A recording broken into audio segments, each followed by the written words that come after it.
I'm Mike Uyak. I love to try new things, and I've had culinary adventures all around the world, as well as right at home. I've had really wonderful food, as well as some really horrible food as well. I'd like to share some of my adventures with you, and we'll see if I have what it takes to fix whatever goes wrong. This is Recipe Redemption.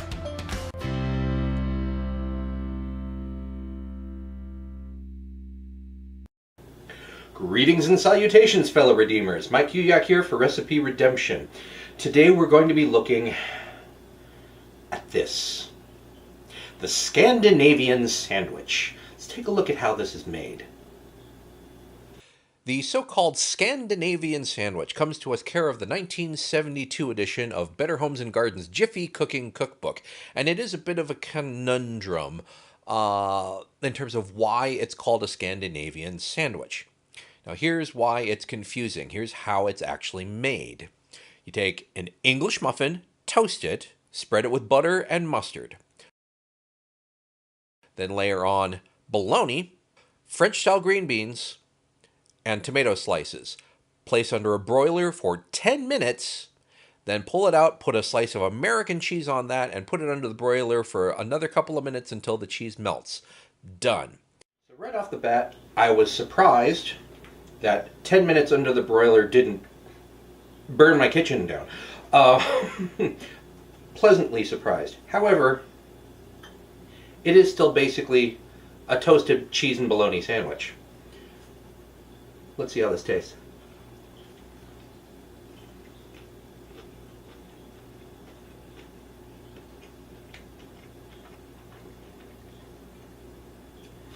It's not offensive. It's a cheese and bologna sandwich with mustard and butter. The green beans are weird, but they're not completely off-putting. I mean, it's a green vegetable on a sandwich, so really, is it really all that much weirder than putting lettuce, or coleslaw on certain sandwiches? But there's nothing Scandinavian about this. English muffin, bologna, Italian, French style green beans, American cheese, tomatoes, which also originally came from North America. The mustard, did they have mustard in Scandinavia? I don't know, to be honest. But really, there's nothing Scandinavian about this. This, however,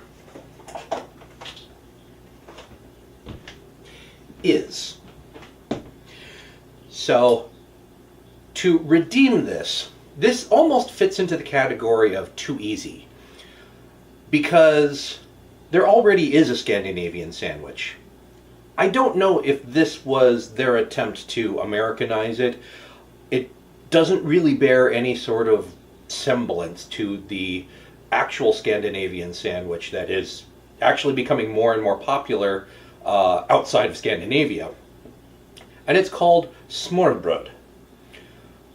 I apologize to anyone who actually knows what I'm saying. I know I'm butchering the pronunciation, but I'm trying. So this is REAL. It is a very dense, thinly sliced rye bread, Danish. And they use this to make an open-faced sandwich that they call smørrebrød, literally buttered bread. And if you thickly slather this bread with butter, you've got the basic components of this sandwich. Obviously, it doesn't end there. There are entire traditions.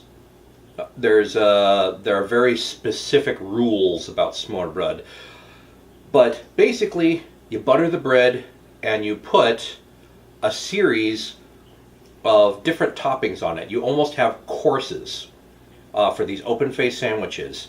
You typically start off with pickled herring, with sliced onions, and it seems weird to start with that, but the acidity kind of helps whet your appetite, cuts through the the fattiness of the butter.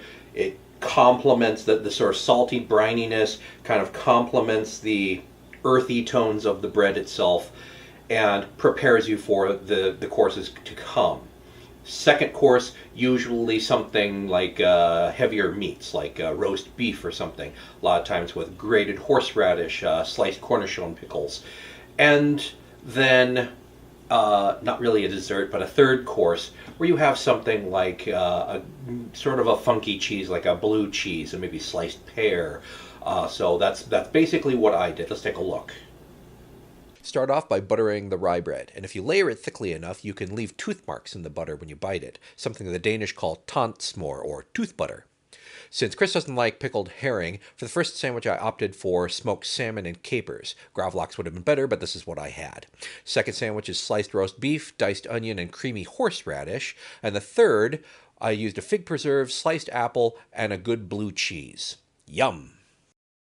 So in some ways, the original is still the best way of doing things. When you try to Americanize a recipe, a lot of times it goes awry, or it loses the spirit of the original recipe, of the original dish.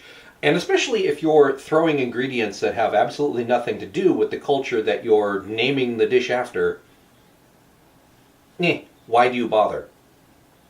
I've got the REAL from our local Scandinavian market. There's actually, in Seattle, there are several, but there's one that was relatively close to my house, and it was a shame that I hadn't stopped into there until now. So I got the REAL, and I got the rest of the ingredients, so the toppings from the local grocery store. It was fairly easy, so there's no reason why you can't do this at home, and I highly recommend it. Now, SMØRREBRØD, traditionally they actually eat it with knife and fork. It's a really thin piece of bread, it's kind of crumbly, so it doesn't lend itself very well to actually being picked up and eaten. But, give it a try. And the worst that can happen is that you don't like it. But you might discover that it's something that you really love and you're going to do again and again and again. So, thanks for watching, and until next time, I'm Mike Uyak for Recipe Redemption.